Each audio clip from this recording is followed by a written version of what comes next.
Puji Tuhan, Shalom, Bapak Ibu yang dikasihi oleh Tuhan. Pagi ini saya ingin menyampaikan kebenaran firman Tuhan terkait dengan kondisi yang sekarang ini. Orang sedang susah, orang sedang menerima dampak dari virus corona yang hari-hari ini sedang melanda bumi ini, termasuk Indonesia. Saudaraku, ada 3 hal yang ingin saya sampaikan. Yang pertama, dampak dari virus corona ini kita ambil yang positif. Yang pertama itu Tuhan mau mencelikkan mata kita.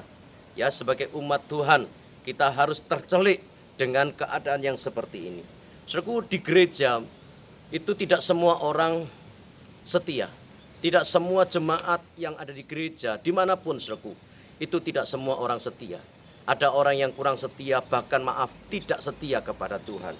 Nah, saudaraku, lewat pandemi COVID-19 ini Tuhan mau mencelikkan mata kita, ya. Sementara COVID-19 ini sedang berlangsung, saudaraku, maka kebijakan-kebijakan pemerintah itu akhirnya diambil dengan melarang orang berkumpul, melarang orang berkerumun, dan kebijakan ini mau tidak mau berimbas kepada gereja, karena gereja adalah perkumpulan orang-orang percaya yang mengadakan ibadah. Diberlakukan yang namanya social distancing dan juga physical distancing. Tujuannya adalah untuk memutus rantai penyebaran virus COVID-19 ini. Nah, kondisi ini tentu saja membuat kita jadi susah. Jemaat jadi susah, ya. Hamba-hamba Tuhan juga susah. Kenapa? Karena tidak bisa bertemu dengan jemaat untuk mengadakan ibadah bersama-sama. Nah, Bapak Ibu yang dikasihi Tuhan, kalau hal ini terjadi, dan ini memang sudah terjadi, maka keadaan ini menjadi begitu susah. Orang tidak bisa beribadah, jemaat merasakan kekeringan, saudaraku. Tetapi lewat YouTube, lewat sosial media, lewat video-video yang dibagikan oleh para hamba-hamba Tuhan, maka kita bisa menikmati kebenaran firman Tuhan. Kalau hal ini saja membuat kita menjadi susah karena tidak bisa beribadah, maka ayo, apabila kondisi sudah normal kembali, saya ingin mengajak saudaraku, mendorong saudaraku semuanya supaya kita lebih setia lagi mencari Tuhan. Yesaya pasal 55 ayat yang ke-6 berkata, carilah Tuhan selama ia berkenan ditemui.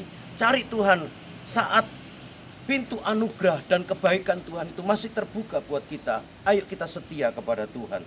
Ayo kita kembali kepada Tuhan dan lebih lagi mengasihi Tuhan.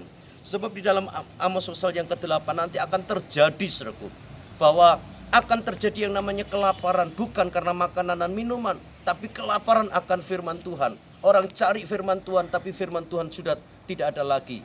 Nah, saudaraku yang dikasihi Tuhan, karena itu saya ingin mengajak saudara untuk yang pertama, ayo kita tercelik mata kita melihat kondisi yang seperti ini. Yang kedua, saudaraku, Tuhan mau mengadakan penyaringan atau screening, saudaraku. Ya, Matius pasal 13 ayat 47 sampai 50 itu dikisahkan seorang nelayan yang sedang mencari ikan. Dia menebarkan jalannya. Di jala itu banyak ikan yang tertangkap. Ikan yang baik dimasukkan ke dalam pasu, sementara yang tidak baik dibuang kembali ke dalam laut. Apa artinya ini, saudaraku? Ini bicara tentang screening atau penyaringan umat Tuhan. Saudaraku, Tuhan ingin memisahkan orang jahat dengan orang yang benar. Seperti nelayan yang memisahkan ikan yang baik dan dimasukkan ke dalam pasu, sementara ikan yang tidak baik itu akan dilemparkan kembali ke dalam dunia ini. Saudaraku, mau tidak mau ini penyaringan pasti akan terjadi. Tetaplah setia, tetaplah kuat, bertahanlah dalam iman. Yang ketiga, yang terakhir, Tuhan sedang mengadakan pemurnian iman, ya. Daniel pasal 12 ayat yang ke-10 ini sebagai ayat yang terakhir kita baca. Daniel pasal 12 ayat yang ke-10. Banyak orang akan disucikan dan dimurnikan dan diuji, tetapi orang-orang fasik akan berlaku fasik. Tidak seorang pun dari orang fasik itu akan memahaminya, tetapi orang-orang bijaksana akan memahaminya. Orang fasik tidak paham kenapa ini terjadi, lalu bersungut-sungut, lalu ngomel dan seterusnya. Tapi orang yang bijak, dia mengerti Tuhan punya rencana terhadap semua ini. Tuhan Yesus memberkati kita. Tetaplah menjaga kekudusan, hiduplah dalam kebenaran, supaya kita dipersiapkan untuk menjadi mempelai Tuhan yang kudus dan yang tidak bercacat dan tidak bercela. Tuhan Yesus memberkati kita semuanya. Shalom.